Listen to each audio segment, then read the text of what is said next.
Додека бројот на заболени во САД се доближува до 2,6 милиони, дел од државите ги вратија во сила рестриктивните мерки. Тексас и Флорида, кои во моментов се најпогодените, забележувајќи секој ден рекорден број ново заболени, наредија затварање на баровите и ограничување на работењето на рестораните, а во одредени делови беше воведен и полициски час.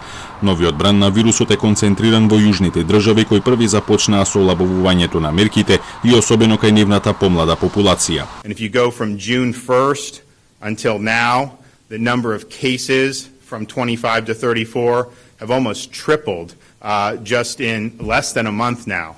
So that's a really big group of folks.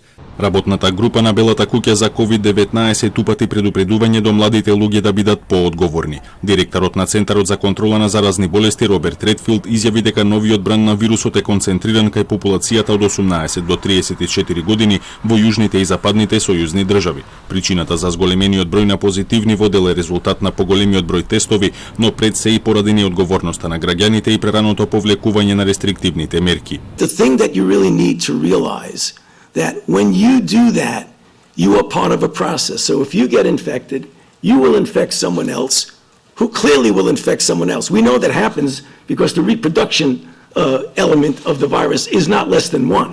So people are infecting other people. And then ultimately you will infect someone who's vulnerable.